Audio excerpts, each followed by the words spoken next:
एक दिन जब घूमने निकला, दिल में था अरमान, एक तरफ जंगल ही जंगल, दूसरी ओर श्मशान। एक हड्डी जो पाँव से टकराई, यह था उसका बयान, चलने वाले संभल कर चल, मैं भी था इंसान। नमस्कार, हेलो, हाय। सबसे पहले तो आप सबको जन्मदिन मुबारक हो। Happy birthday to all of you with love.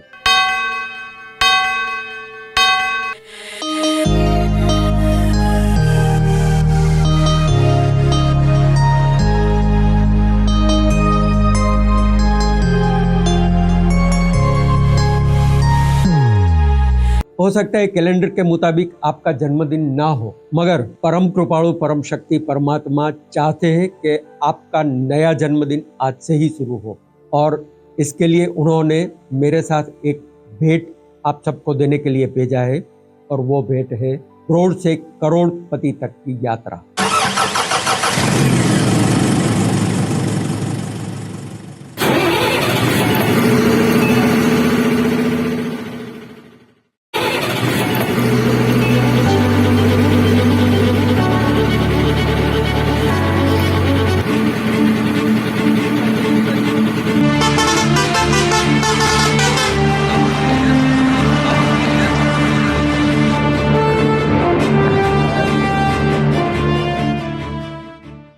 तो इस यात्रा में सबसे पहले मैं मेरे गुरु श्री अरविंद सूद साहब का आभार व्यक्त करना चाहता हूँ, जिन्होंने मुझे न्यूमेरोलॉजी और वास्तुशास्त्र का ज्ञान दिया है।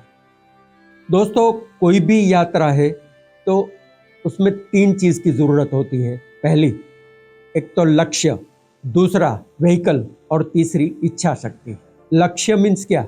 परमात्मा ने आपको किस चीज़ के लिए दुनिया में भेजा है, वहाँ तक पहुँचना वो आपका लक्ष्य होता है। दूसरा है व्हीकल। व्हीकल मीन्स आप जहाँ बैठे, जहाँ रहते हैं, जहाँ से काम करते हैं, आपका ऑफिस, वो सही होना चाहिए। और तीसरा आपकी इच्छा शक्ति, आपका माइंडसेट। आपको लक्ष्य तक पहुँचने की इच्छा शक्ति होनी चाहिए। करोड़ से करोड़पति तक की यात्रा के लिए आपको 3 चीज़ें ज़रूरी होगी। पहला, न्यूमेरोलॉजी, आपका डेट ऑफ बर्थ, जिससे पता चलेगा कि परमात्मा ने आपको किस हेतु से इस दुनिया में भेजा है। दूसरा, हम वास्तु के बारे में थोड़ा जानेंगे, आप जहाँ पर भी काम कर रहे हैं वो सही है या नहीं है। और तीसरा, माइंडसेट, जिसे बोलते हैं रिच माइंडसेट। दोस्तों, आज की दुनिया में करोड़पति बनना कौन नहीं चाहता है? सब लोग चाहते हैं। करोड़पति बनने के लिए पैसे की कोई ज़रूरत नहीं है, सिर्फ आपकी इच्छा शक्ति। माइंडसेट को मैं रिच माइंडसेट क्यों बोलता हूँ? क्योंकि माइंडसेट 2 प्रकार के होते हैं, एक रिच माइंडसेट, एक पुअर माइंडसेट। अगर हमारा माइंडसेट पुअर माइंडसेट में प्रोग्रामिंग हुआ है तो आपको पैसा मिलेगा तो भी थोड़े दिन के बाद गरीब हो जाएंगे, और रिच माइंडसेट है तो आपको पैसा मिलेगा तो कहाँ से कहाँ पहुँच जाएंगे। मैं एक अच्छा सा उदाहरण देना चाहता हूँ। मुकेश अंबानी जी को तो सब लोग जानते हैं। उनके पास जितने भी पैसे हैं, एक दिन वो सोचते हैं चलो झुप्पड़पट्टी में जाते हैं और जितना भी पैसा है सब बांट देते हैं। चलो सबको 1-1 लाख रुपया बांट दिया। झुप्पड़पट्टी के सब लोग लाखोंपति तो हो ही गए। 10 साल के बाद आप जाएंगे तो वो सब लोग 90% लोग जहाँ पर थे वहाँ पर ही पहुँच गए होंगे, गरीब झोपड़पट्टी में ही होंगे। 5-10% लोग ऐसे होंगे जिन्होंने तरक्की की होगी। उधर आप मुकेश जी को देखेंगे तो वो फिर से करोड़पति बन गए होंगे, जहाँ पर थे वहाँ पर पहुँच गए होंगे, क्योंकि उनका माइंडसेट जो है वो एक रिच माइंडसेट है। तो हमारी पहली शर्त ये है कि हमको हमारा माइंडसेट रिच माइंडसेट में प्रोग्रामिंग करना पड़ेगा, जिसके लिए मैं आपको हेल्प करूँगा कैसे प्रोग्रामिंग करने का है। दूसरा, न्यूमेरोलॉजी। हमारा जो डेट ऑफ बर्थ होता है वो हमारा GPS होता है। आप लोगों ने एक चीज़ देखी होगी कि समंदर में जब जहाज तैरता है तो वो लक्ष्य तक पहुंचता है, तभी बीच में तो समंदर ही समंदर, ऊपर आकाश, बाकी कुछ नहीं। फिर भी वो सही लक्ष्य तक पहुंच जाता है, क्योंकि उसके पास एक साधन होता है। वो एक सुई होती है, दिशा को दर्शाता रहता है, और समंदर में वही दिशा में वो चलता रहता है। बस एक दिशा पकड़ के वो चलेगा, अपने लक्ष्य तक पहुंच जाएगा।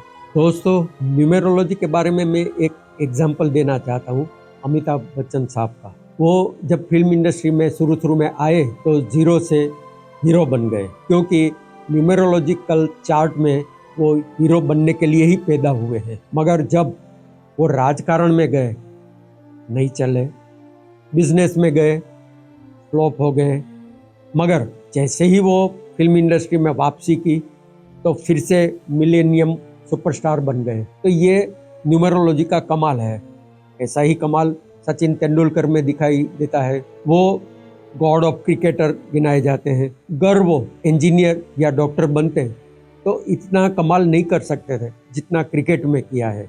न्यूमेरोलॉजी ये चीज़ है जो दर्शाती है कि हम किस चीज़ के लिए बने हैं। समझो अमिताभ बच्चन या सचिन तेंदुलकर, उन लोगों को पता हो या ना हो, मगर न्यूमेरोलॉजी ने तो काम किया ही किया। मैं आज कहूँ कि गुरुत्वाकर्षण के नियम को मैं नहीं मानता, तो उसका मतलब ये नहीं कि गुरुत्वाकर्षण का नियम मेरे लिए काम नहीं कर रहा है। वो तो मैं नीचे गिर जाऊंगा तो गिर ही जाऊंगा। मीन्स हमारा न्यूमेरोलॉजी डेट ऑफ बर्थ के मुताबिक पता चल जाता है कि हम कौन सी दिशा में आगे बढ़ सकते हैं, हम क्या कार्य अच्छी तरह से कर सकते हैं। अगर वही रास्ते पे चलेंगे तो हम बहुत सफल होंगे। न्यूमेरोलॉजी 3 चीज़ करती है। एक, वो हमको जगाती है, हु वी आर, हम कौन है, मैं क्या हूँ, कौन हूँ, वो अवेकन करता है। न्यूमेरोलॉजी हमको अवेकन करता है, जागरूक करता है। दूसरा, वो हमको ट्रांसफॉर्म करता है, यानी कि हमको झकझोर करके हमको परिवर्तित करता है कि ये क्या था, अभी मैं क्या हूँ, मुझे क्या करना चाहिए। और तीसरा, नेविगेशन, हमको दिशा दिखाता है। अगर वो दिशा में हम चलते रहेंगे तो पहुँच जाएंगे जहाँ पहुँचना है। और तीसरी चीज़ है वास्तु। वास्तु मतलब वास्तु, तेरा जिधर वास है, भगवान का जिधर आशीर्वाद है। मैं एक नदी का उदाहरण देना चाहता हूँ। हम नदी के बहाव के साथ तैरेंगे तो हमारा तैरना इजी हो जाएगा, मगर हम नदी के बहाव के विरुद्ध में तैरने की कोशिश करेंगे तो बहुत एफर्ट्स देना पड़ेगा।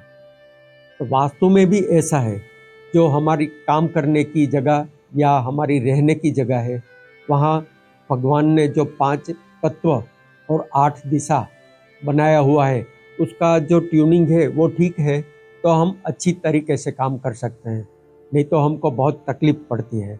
एक आदमी था जिसके पास एक अटैची थी। गांव में सर्कस लगा हुआ था।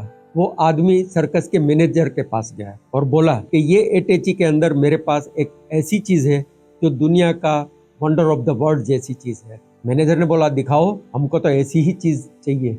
आदमी ने पेटी खोला, उसमें से एक पप्पी निकला, डॉगी निकला, छोटा सा बच्चा, और एक छोटा सा पियानो था। उसने पप्पी को रखा, पियानो को सेट किया, पप्पी पियानो बजाने लगा। मैनेजर बोला, ये तो अद्भुत चीज़ है, हमको तो ऐसी ही चीज़ चाहिए। उस दरमियान में अचानक कहीं से एक बहुत बड़ा कुत्ता आया, झपट के पप्पी को लेके चला गया। मैनेजर हक्का बक्का रह गया, क्या हो गया? आदमी ने बोला, घबराओ मत, वो पप्पी की माँ है, वो नहीं चाहती कि ये पप्पी पियानो वादक बने, वो चाहती है कि ये अच्छा सा डॉक्टर बने।